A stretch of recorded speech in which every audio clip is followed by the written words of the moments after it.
Afternoon, everyone. If you're on the East Coast, we are going to give it another probably 15 to 20 seconds to let people roll in.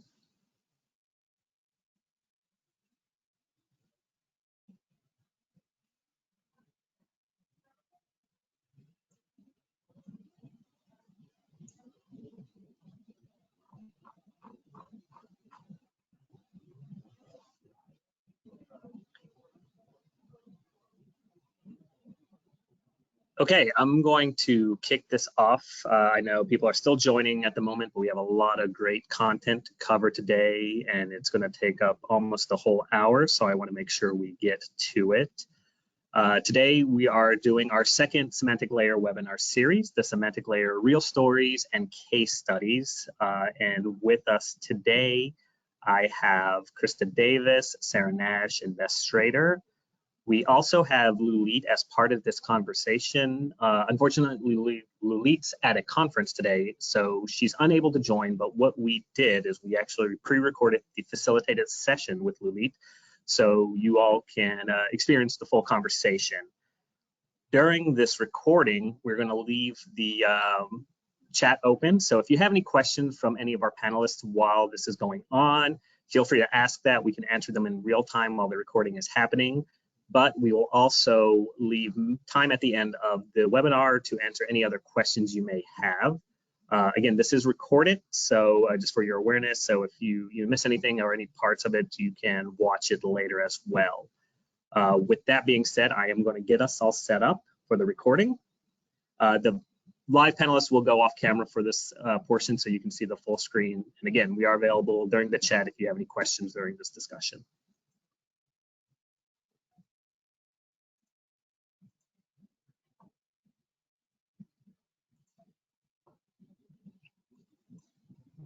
So a few weeks ago,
My apologies, everyone. It looks like we're having a little bit of an issue with the recording.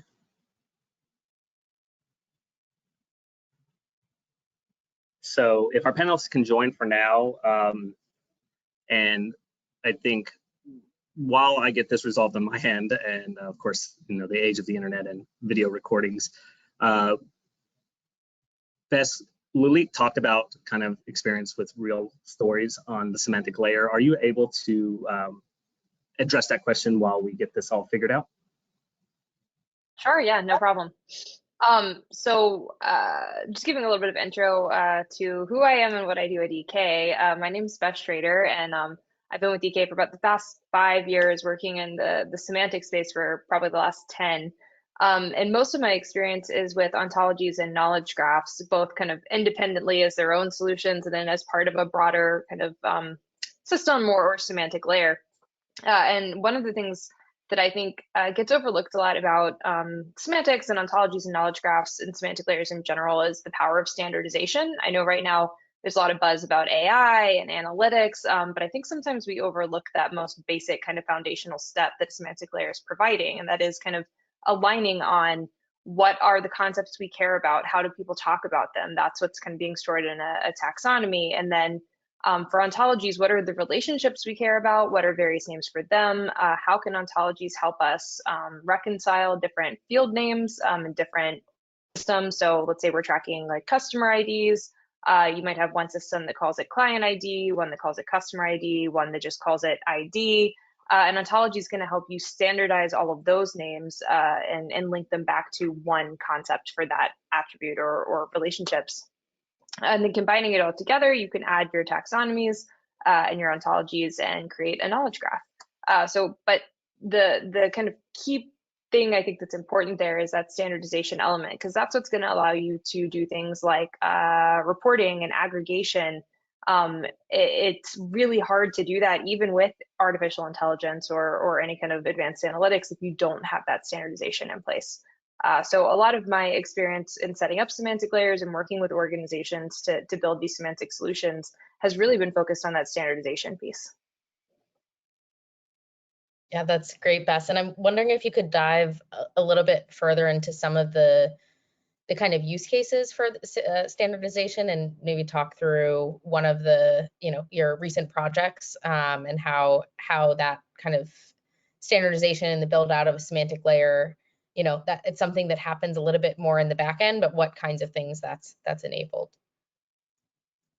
Yeah, definitely. So, I've worked with a research organization that was trying to figure out what kind of projects they had done in the past, who had worked on those projects, and who had expertise in specific areas of those projects. So this is something, it seems like it should be easy to capture, but I think a lot of organizations have this issue where who has done what and when is not really explicitly captured anywhere. And especially in larger organizations or organizations that experience a lot of turnover, you can't necessarily rely on the people in the institution to remember all of that information. So what we tried to do with this semantic layer implementation was setting up a taxonomy of concepts we cared about. So if we want to know who knew about which topics on which projects, we need to know what those topics are. And we need to make sure we're kind of standardizing how we capture that information. So if one project or one group talks about cathedrals and another group is talking about churches for a certain use case, that might be the same thing. That's considered a single topic. So standardizing the topics we care about and the language used to describe those, and then also trying to extract information about people and projects. And because we have this standardized set of taxonomies, we can then pull all of that information and then doing simple kind of co-occurrences, look at how often are the same people discussed in documents about this topic. So it's nothing fancy, it didn't require machine learning or artificial intelligence. It's just literally looking at like how often do we see Sara Nash's name pop up in a document that's also talking about cathedrals. And if we see that happen hundreds of times, it's a good indication that Sara might be someone who knows about that topic. So it's really that standardization piece is what we needed before we could start doing even these very, very basic kind of analytics. That's great. Although I will say I'm Jewish, so I don't know if the facts in your documents would be pointing you in the right direction. But it is a really good use case for, especially when there are things like, misspellings or like even people using different nicknames, things like that. I find that semantic layers are great ways of connecting things through what they are rather than those like string representations for those kinds of use cases. And Krista, I know you've worked on a number of other semantic layer builds, some from the kind of like the ground up, some as they've been in a more mature state. But maybe kick us off with kind of who you are and your role at EK, and then also some of the kind of core semantic layer use cases that you've worked with in the past. So yeah, I'm Krystal Davis. I am a senior consultant with EK, and kind of what I do is really focus on the product space, project leadership, and really applying semantics to client needs. And as far as standing up the semantic layer, the middle layer, what those pieces look like, it is really use case driven, like we've been talking about. And some of those use cases that I've seen are in the reporting and analytics space, really trying to standardize the language of reporting to help with automation and access. And that centers around data democratization. But as a whole, the need to achieve those use cases is that data governance piece, that we apply semantics to the data governance lifecycle in order to get that standard, get people thinking in a common way, that common understanding, so they can automate reporting. Like Bess was talking about, what are those topics that we can unite within an ontological model? It's all very much based around standards, structuring data, and then being able to make that data machine readable so that it can be used at scale, it can be automated, and then we can move towards all those cool AI things that we're hearing about. Yeah, and some kind of a different use case or kind of a different driver that I've seen, especially when working more in with data, as compared to content kinds of use cases, has been using semantic layers as connectors across systems that have legacy data that doesn't have a lot of context or meaning with it. So one example is working with a pharmaceutical company, and they have data that they're collecting throughout the course of product development and various experiments, and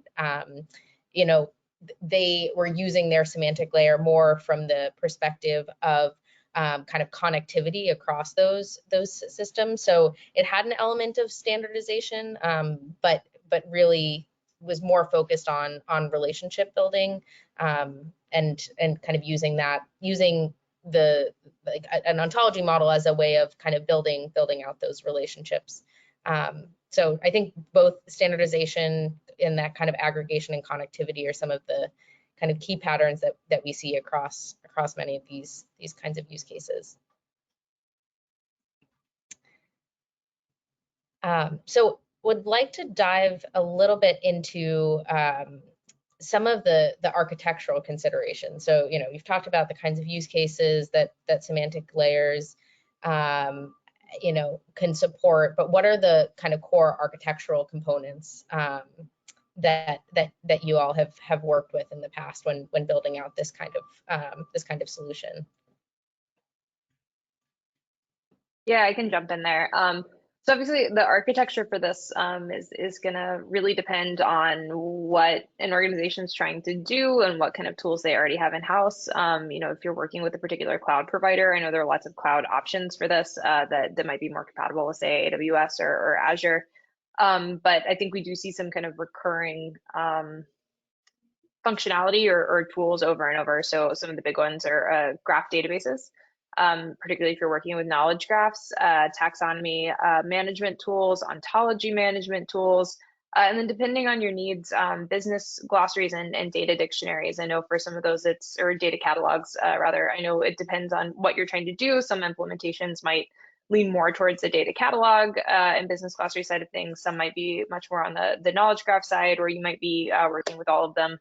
And of course, there are data catalogs that are powered by knowledge graphs. So it's there's really no one standard architecture, I'd say.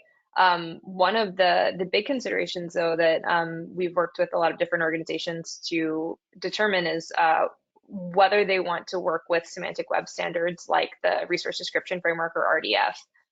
We talk about semantic layers and we talk about semantics at EK. Often we're talking about those semantic web standards.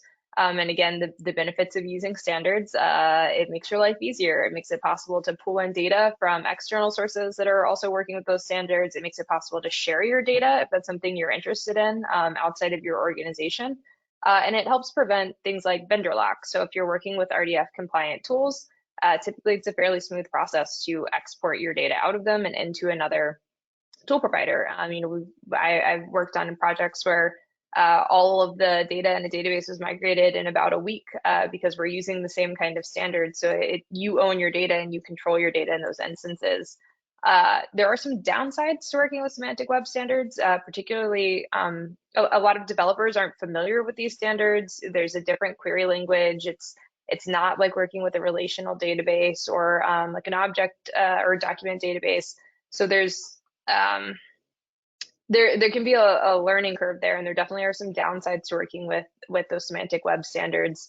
But I think typically when we've seen people who are interested in using semantic layers, the benefits of working with the semantic web standards typically outweigh the negatives. But again, every organization is different, every use case is different. It's really going to depend on what works best for a given organization. Yeah, no, it's a great point. And Krystal, I wonder, as you've worked with different organizations, what have been some of the considerations that you've encountered when kind of advising on the architecture for the semantic layer? I think Bess really touched on some good points there with using a standard. You can kind of plug and play, right? That migration that in some cases, when you're not on an RDF standard, would take several months. You can do that within a week. So I think the point that I'm getting at here is like needing to understand that tech debt. What are the things, the tools, and the overall schemas that you have, and really having a lay of the land. Like that is a integral to a component to creating a semantic layer within your organization. Understanding the tools, the tech, the schemas, the ultimately, like what are your databases, and because it all needs to come together. It all needs to be interoperable and work in a middle layer, so to speak, because this is your foundation for how your data flows, where it begins, where it ends. And it's important to understand that. So I think having that architecture of your current tech stack so that you can create your new tech stack is important. Yeah, that is super important, because one of the things that we find is that most organizations who are learning about semantic layer use cases and the kind of benefits of kind of the connectivity and that context of your data, they think there's some misconceptions that it's like a new tool. There's other misconceptions that it requires a completely new stack of things that you might have to procure multiple different tools in order to enable that. But semantic layers can be built on things that you already have at your organization. So having a sense of that enterprise architecture is super important as a place to start, and getting out that misconception that like there's a single tool that will drive your semantic layer. It really is more of a framework that orchestrates across multiple different tools. So I'm curious, along those lines, as you've encountered skepticism, from your clients or people at client organizations around adopting semantics or leveraging semantic layers, what are some of the key skepticisms? I know, Bess, you talked a little bit about the the exposure to new development language and how to incorporate that, but what are some of the other areas of skepticisms around adopting kind of semantic layer practices? Yeah, so that project I mentioned at the beginning of the panel about looking for expertise and trying to use like co-references and co-occurrences, for this organization, that was not their first foray into semantics, but the first time trying to combine a few different elements to create this semantic layer solution. So one of the things we did that worked really well was starting small, working iteratively, kind of the traditional agile framework, and building a proof of concept first. Just to show the value of the project. Here's what we can actually do. Is this going to be a successful solution? And that helped you figure out where all the hurdles are. You know, it became very clear very quickly that we had a hurdle with existing developers, or skill sets with those existing skill sets with developers, and that there was going to need to be some kind of workaround, either upskilling and training of how to work with semantic web standards, or what we ultimately ended up doing in that case, which was creating tools to move the data back out into more developer-friendly formats. So in this instance, we took data and the knowledge graph and push that into an Elasticsearch index so it could be picked up by an enterprise search system and a whole host of other tools. And developers are more familiar with working with Elasticsearch. So even if that Elasticsearch component isn't necessarily part of the semantic layer, it's still allowing people to work with that semantic data and allowing you to use the semantic layer as kind of your source of truth. And then I'd say the other thing that I think is really helpful for getting off the ground with some of this is making sure you have cross-functional teams, but without maybe going into the death by committee consensus trap. So we started with a really small team, at least for this organization. So we had, I think, 2 developers, 1 kind of semantic expert, and then 2 or 3 information professionals. And it was that combination of the developers and the information professionals that made it really successful, I think. So making sure you're not just working with developers or just working with folks that are more on the information side, but getting that partnership. But starting with a small team allowed us to move quickly and show that value, because I think that can be one of the best tools to evangelizing, maybe is the wrong word, the power of semantic layers, but converting skeptics at least. And if you start with a large group and try to get everyone on board with every decision, I think things can get lost in the weeds, and it becomes really difficult to make progress and show what this technology is capable of. So starting small, both in scope and team, I think is a good way to get going. Yeah, that's a great point. And around just putting things in terms that will, meeting people where they are, putting things in terms of what, makes sense to them. I heard once from someone that one of he had been working at a bank for, I think, like 4 or 5 years on like a strategic knowledge graph and semantic layer development. And one of his key factors for success was, limiting the use of the word ontology and trying to kind of like keep some of the how the sausage is made into the background. And one of the ways that we're managing around that on a program I'm currently working on is having the ontology design and the group that's really focusing on the schema of how to define and connect the important data for the semantic layer. The ontology itself is limited to folks who have a background in semantic web standards, but finding different ways to engage for validation, but then also just access to the ontology information. So we have a site that we're basically publishing out the ontology model in like a schema.org type way, where people can access the standards that are being set and kind of the core models that are being set by the ontology, but in really accessible terms for them. So that's one way that we've tried to tackle that kind of issue of like how to meet people where they are around the different components of the semantic layer. Krista, do you have any examples along those lines of how you've helped kind of with enablement or onboarding to elements of the semantic layer to folks who are not quite as excited about this technology as we may be? Yeah, it's a difficult thing to share new technologies, new techniques with people who people are afraid of change, right? So a lot of this is change management and helping people along with process.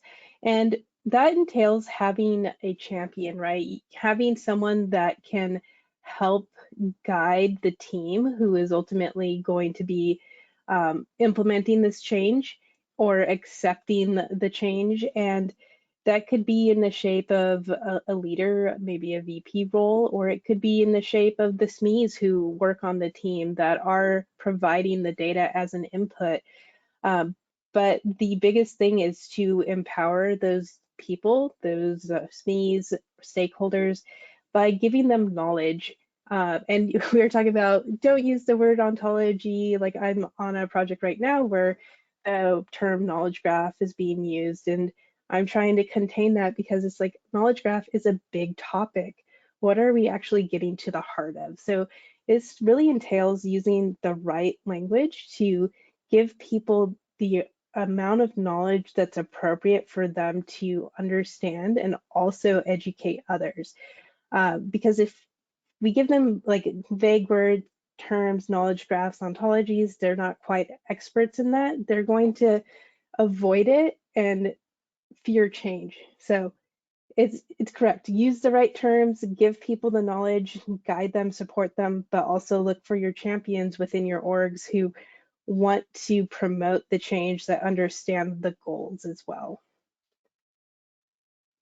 Yeah, that's a great point. And I think another thing that we've seen be really effective here in this kind of goes back to Bess, what you were talking about earlier too, on kind of putting something together in like a POC stage, or, you know, like bringing things end to end to help paint a picture for how kind of data standardization and connectivity and context with your data can help, you know, drive forward different use cases, even when you know, like you don't need to see everything that's happening in the back end, but it can help, to Krista's point, like with that kind of change management, and, you know, bringing people along on the journey. Yeah, definitely. It's you know, we worked on a project a few years ago with a manufacturing organization that had certain regulatory reporting requirements that they had to report on certain things they were doing, and the information they needed to compile those reports was split across, I think it was like 5 or 6 different applications, which you know, isn't uncommon in organizations to have information split.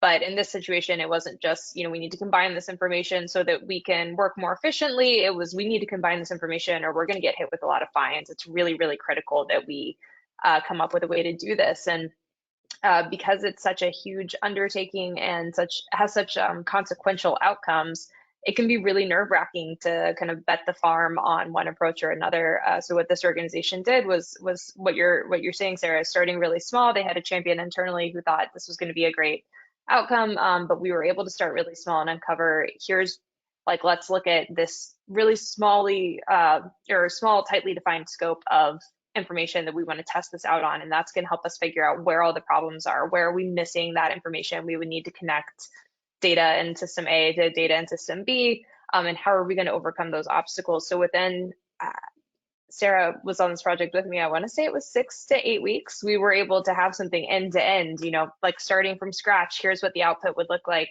on this smaller set of sample data. And I think that's really powerful and can help people, especially in situations like that where there are huge stakes riding on whether a certain approach is going to work or not.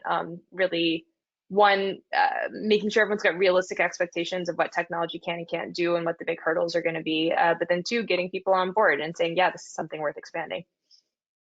Yeah, and another like huge thing that kind of got proven out through that particular POC build is, you know, how to scale that too, because I think one of the kind of big questions that you might encounter when building out your semantic layer is, you know, what data to include, and, you know, how to scope the kinds of analysis or the kind of information that you're bringing in. And that 6 to 8 week POC really like helped answer certain questions on, you know, what data is the most important, what are some of the snags that we're going to need to use, you know, more sophisticated ways of doing entity resolution or merging across different data sets. And there's no better way to do that than kind of like thinking with your hands through the like POC build. But that was pretty cool. I mean, I think it was taking them, you know, like potentially like 30 minutes or an hour to pull together analysis across a few different runs for different manufacturing scenarios. And after that, connecting across those systems, they could compare like 1,000 different scenarios in a matter of clicks or something. So it was really powerful to be able to kind of do that quickly. And then we learned so much to be able to inform what that scaling process would look like.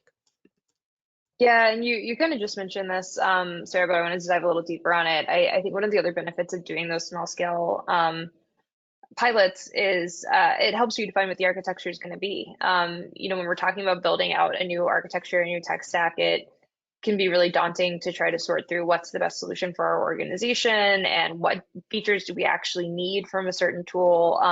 And when you do a smaller POC like this, a lot of times you can test out either free tier of enterprise tools or get trial licenses or work with open source tools and figure out, what exactly do we need our graph database to be able to do? And what do we, who's going to be using our taxonomy management tool and what kind of skill sets do we need them to have? And it gets you a much better idea. So then when you are choosing, enterprise or production level tools, you're going into that process eyes wide open with a much better idea of what's going to be the best fit for your organization rather than starting by comparing tools and then realizing, a year or two down the road that maybe you don't have the features you need, or maybe you have a lot of features you didn't actually need. So it's helping to kind of right size those architecture selections.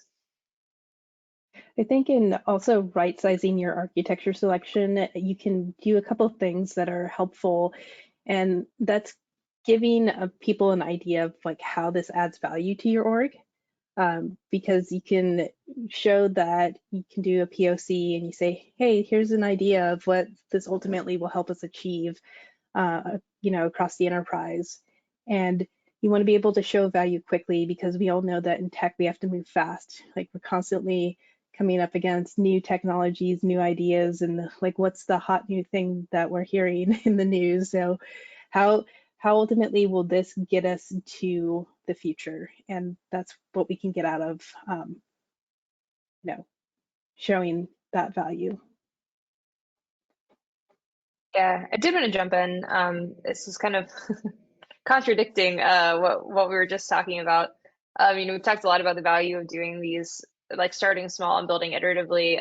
But I do think we found on some of our more mature projects something that we're calling semantic momentum that I stole from a colleague. But it's this idea that with semantic data in particular, the more of it you have, the more of those connections that you're able to make, the more you're able to reuse existing concepts, the more you start to see that value. So there's a ton of value in starting small and not trying to boil the ocean and getting up off the ground. But I really do think you start to see kind of results tenfold as you add more and more data. Versus say doing kind of a traditional relational database or data warehouse approach. It's really at scale where you start to see some of the really cool impacts of using semantic technologies. Yeah, that's such a great point, Bess, because what I'm experiencing right now on my current program, and I think this has been the case in past kind of semantic layer builds that I've been a part of, is that once you have a foundation, it's all of a sudden like many different use cases are unlocked. And so now in parallel, we're building out 2 different recommender solutions and search capabilities and new reporting capabilities, building out to more like advanced question and answer capabilities, and kind of all of those things are unlocked at once. And what's really cool about it is because of the more kind of flexible nature of the semantic layer model and framework, you're able to support many different use cases at once. And also, as new use cases come along, you don't have to completely, refactor that. I'd say another example that comes to mind that was like really strong with that semantic momentum concept was around when we started building a recommendation service for a healthcare training organization. Their challenge was that they had a completely manual process of recommending course content that someone could do to continue their studies. And so we kind of built out this recommender service that was based on the kind of topical connections between disparate data sources. And what we found is that once you built out your first recommender use case around certain domain areas and certain topics, and using certain content types, the ones that followed were, it was kind of a fast follow from there. So that's a good point. So it's like start small, but always have that eye for kind of how it can snowball from there.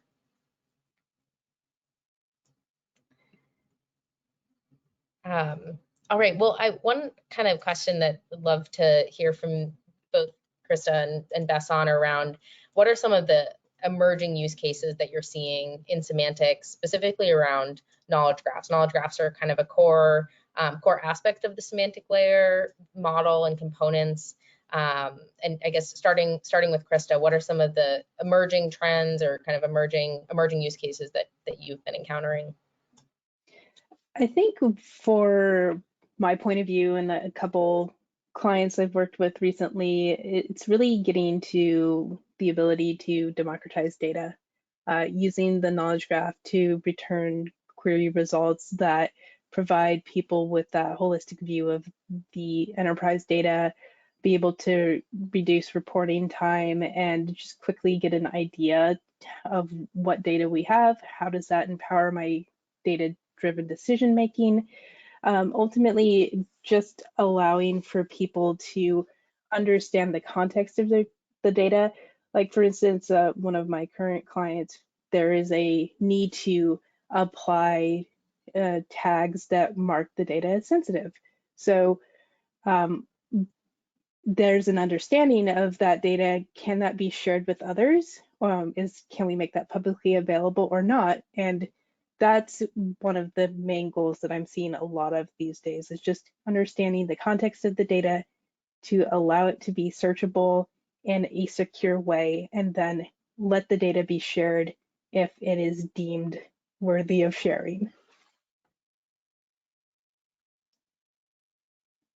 Yeah, that's a great example, and I think that one of the shifts, even just like across the semantic layer space that we've been seeing is, you know, semantic layers originally really focused, or I think kind of were born more out of a content space and like a findability and search around content, but we're seeing more and more the value of semantic layers for data and for the democratization and context and access to data, like you've mentioned. So that, I think that really lines up with, yeah, some of the trends that we've been seeing.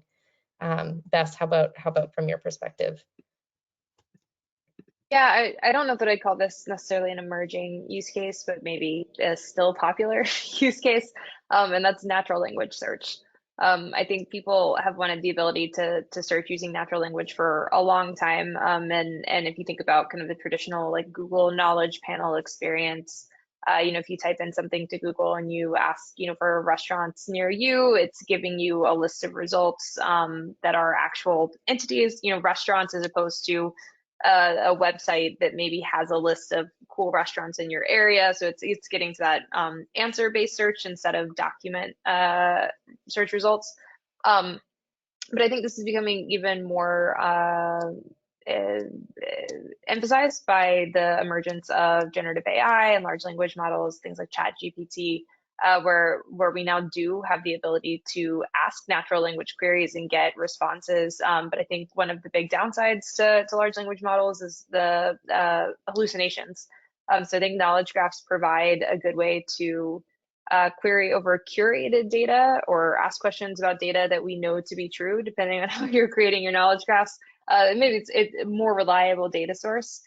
So I think integrating knowledge graphs with large language models provides a good kind of check and balance system there. But then also there's a lot of potential to use large language models or generative AI to create knowledge graphs. Again, hopefully with a human in the loop to try to catch some of those hallucinations and make sure that we're storing data that we have high confidence in. But it can really speed up the process of doing things like creating taxonomies. You know, I talked at the very beginning of this call about how important standardization is and creating these taxonomies where we're cataloging the concepts we care about and how people talk about them. And traditionally, that's been a very manual, labor-intensive process. So if we can use things like generative AI to help speed up the first steps there and give us kind of candidate taxonomies that then human beings and subject matter experts can massage and fine tune, that might help a lot of semantic layer implementations get off the ground faster. Yeah, and we're doing that right now, and some of the work that we're leading. I can give an example of where for a financial services company, they had a lot of free text risk descriptions around how are they describing risk across the firm, and wanted to have kind of a more coherent way of kind of describing their risks and being able to report and find patterns across them. And so we were able to leverage kind of generative AI solution to help kind of take the historic data and summarize it in new ways that could help with that analysis. Of course, super important to have that human in the loop for people to really be verifying the information, but we've already seen how kind of large language models can help give the leg up in those scenarios. So I think we'll continue to see that quite a bit, especially in the like taxonomy kind of curation step. It's that process can be much more accelerated now. So would love to open up for questions to the attendees that we have on the line. Happy to kind of, if you have any particular questions around types of use cases or architectural scenarios or different kind of challenges or roadblocks that you can run into when building out the semantic layer, I'd love to kind of open it up to the group and see if we can answer any questions.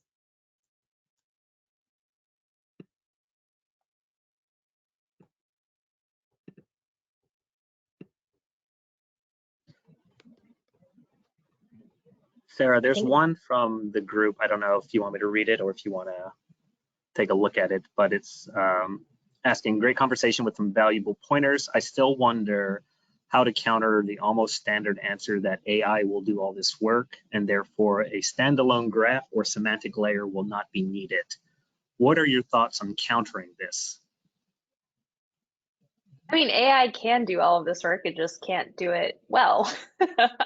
I think this is a scenario where it depends what you're trying to do with the semantic layer and how much tolerance you have for inaccuracy and bad data.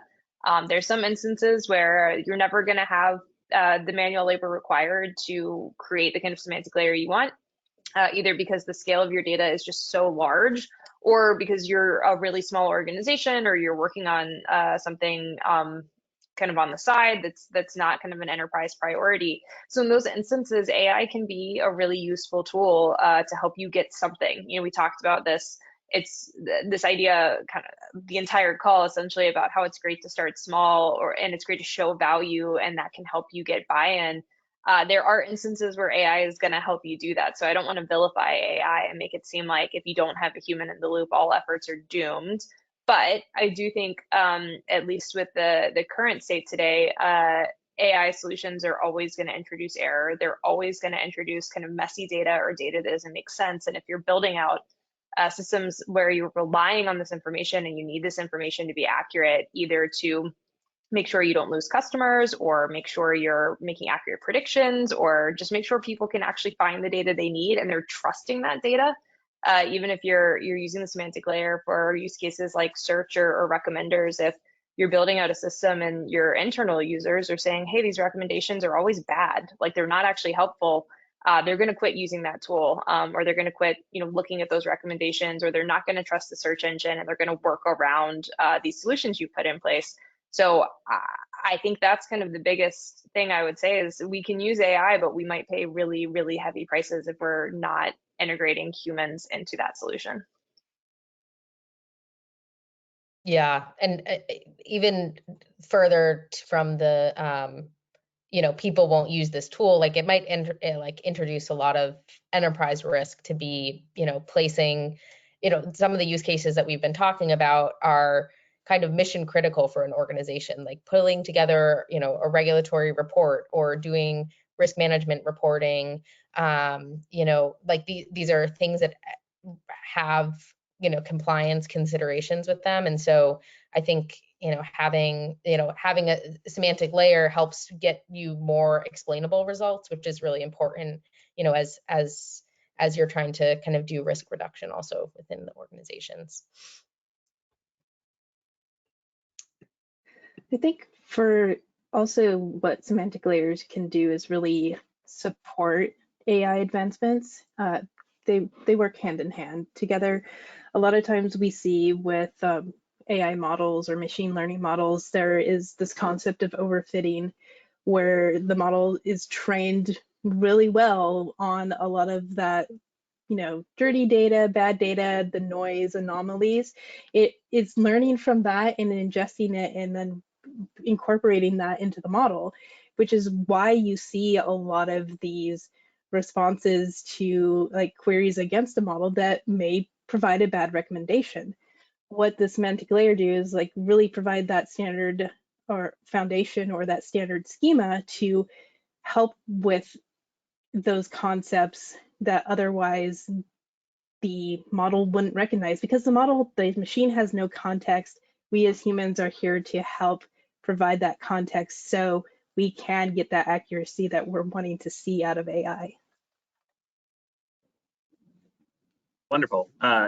So hopping to the next question, someone asked, what expertise is required to perhaps combine existing taxonomies and ontologies from a specific industry with a taxonomy created by an LLM? So I think you're going to want a few different skill sets here. Obviously, having knowledge, understanding of the domain that these taxonomies and ontologies apply to is going to be really critical. You know, I'm not an expert in biomedical anything, so I could look at multiple medical taxonomies and have no idea if these two concepts are the same thing or if these kind of hierarchical groupings make any sense. So first and foremost, I think you need people who understand the domain you're working with. And then I'd say you probably want to work with some developers so you can do kind of first pass at trying to match up, you know, hey, in our existing taxonomy, we have this concept for, it's going back to churches and cathedrals, churches, and, you know, we've got an alt label here, an alternate, like a synonym of cathedral, and then the LLM taxonomy has a concept for cathedral. Are these the same thing? You know, there's some kind of automated first pass comparisons you can do to try to lessen the load on your subject matter experts. But I think at the end of the day, you really need that subject matter expertise to go through and look at the ones you can't kind of confidently say, yeah, these are the same thing, and make sure things are aligning and getting kind of added in the right spot. Yeah, I think you still kind of leverage other, you know, taxonomy design best practices, but just you can use things from an LM as an additional, you know, an additional input to that process. Yeah, and data science is our friend in this domain too. There's you know, topic modeling, word sense disambiguation, those sort of things that you have in your toolkit that can really help with reconciling the differences in terminology. So using NLP is a big boon to help align an LLM generated taxonomy with an existing taxonomy too. Wonderful. Thank you for that. The next question is connecting/importing metadata from library and metadata in an ontology/knowledge graph a feasible thing? And please provide some use case information and tips for building, mapping, and connecting these elements. So without a ton of context here, it might be difficult to answer this comprehensively, but I can give it a go. So the way I'm interpreting this is, let's say we have a library information system. We already have information, metadata about resources or artifacts, and then we have a ontology or knowledge graph, and we want to kind of combine those two and add the library information into the ontology and knowledge graph, or vice versa. So this is, I think, one of the areas where linked open data and semantic web standards really shine. So the library world is one of the places that, unsurprisingly, has very warmly embraced the use of standards. So if you're working with some kind of ILS or integrated library system, a lot of times if you're using MARC or something like that, there's set translations to convert that data into RDF. And once you have that data into RDF, it's easy to then combine it into a knowledge graph. And linked open data basically is the idea that it's data sets that are in RDF that are openly available on the internet that anyone can use. So some of the big things here would be like Wikidata, which is kind of an RDF knowledge graph of Wikipedia information, and DBpedia, which is a similar thing.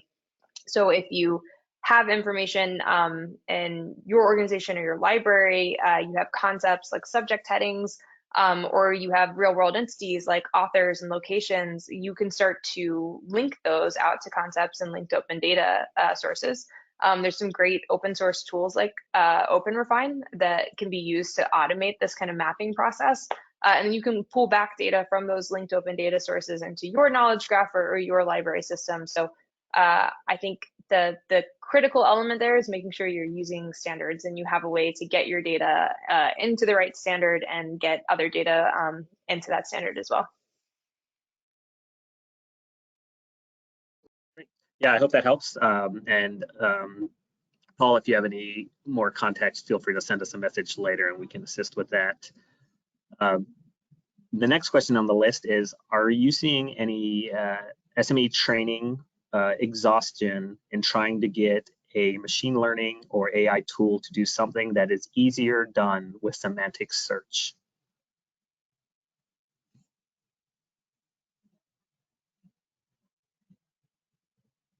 Jump in here, and I think this is one of those things that's very use case specific, but maybe the cautionary tale is that you know, if you want to be selective about what kinds of use cases are worth, you know, investing the time in modeling and kind of building an AI or machine learning based solution for. So one of the things that we really kind of talk through with our clients is that it might be, you know, there might be something, let's say a recommender service that could use machine learning, or, you know, potentially like an entity extraction or tagging solution that you would be able to use machine learning for. But if the kind of time required from SMEs would be significant, not just in that training time, but also in the kind of monitoring or retraining training, would be a higher lift than kind of spending the time up front in curating what information is most important. So I can give an example of where we've chosen to go not just necessarily a semantic search route, but gone more of a deterministic kind of semantics based route versus machine learning to start. Was in the case of with a pharmaceutical company. They wanted to be able to extract some of the core facts about their products from regulatory documents and experiment write-ups. You know, those things are chock full of you know, products that were made by certain materials and had certain results. And, you know, there's tons of data that's kind of embedded in those. And they, to start, wanted to go through like a machine learning only approach of extracting what, you know, what products do we have from these documents. But the time that would take to kind of get the right training set in place, and there wasn't a lot of consistency in the way that the documents were structured. And so that type of use case was going to require much more time from SMEs to do that training and monitoring versus using other enterprise data sources, some structured sources to say, you know, what products do we have that were, you know, under the purview of the company, you know, what are the materials that we're using, and spend that time doing more of that curation to then like tag and find that information within the documents. So yeah, it's not answering the question directly around like search versus AI, but those are some of the considerations to think about. Like, you know, it might be better to go for more of a like semantic modeling and design and then deterministic route. You have more, you know, reputable results, and you can point your SMEs to how their work is impacting those results compared to, you know, spending a lot of time with training. Thank you, Sarah. I know we have time for just one more question. Again, if we missed your question, feel free to message us later. But this final question is, when speaking about semantic layers, do you still distinguish between structured and unstructured content, or is that no longer relevant? Yeah, so I'd say we definitely still distinguish, but the distinction becomes less relevant depending on what you're trying to do. So, you know, with any kind of unstructured content, we're talking about like kind of documents, like PDFs, Word documents, things where there's not kind of a built-in structure, like maybe there is on a web page. oftentimes an organization does have some kind of structured metadata about that content. So maybe you have information like a title and who created it, or at least uploaded it into some system, maybe information about the date it was created. So the semantic layer would take that kind of structured metadata you might have about content, if any, and then try to add to that structured information that's pulled out of the content itself. So thinking about that first use case I was talking about at the very beginning of the call, where we were trying to extract topics and people and organizations out of documents, you're then adding those links from the content to those entities that you're pulling out, the topics and the people. So you still have this notion of this entity, you know, say you're creating a knowledge graph, you have a node for that content, but you're not really looking at the content text itself, or, you know, in the case of images or videos, things where there is no text, you're not looking at the content itself, you're looking at the things you were able to extract from it, the relationships you now know about that content to entities. So definitely still distinguishing, but trying to make that distinction less meaningful.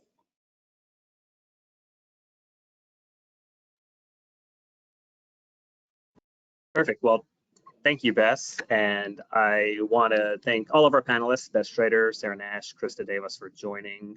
For the attendees, thank you for joining. I apologize again for our technical issues. What we're going to do is we are going to provide a recording of this event. We're actually going to be able to edit and add the full conversation with Lulit as well, so you'll be able to get that. If you do have any other questions you think of, or if you have any that we didn't get a chance to answering, feel free to reach out to us at info@enterprise-knowledge.com. And I just want to talk about our next webinar series will be a semantic layer technical deep dive, which will be happening next month. So keep an eye out for that, and we'll continue our semantic layer webinar series. With that being said, thanks again, Bess, Sara, and Krista, and for everyone else, have a great rest of your day. Thanks, everyone. Thank you.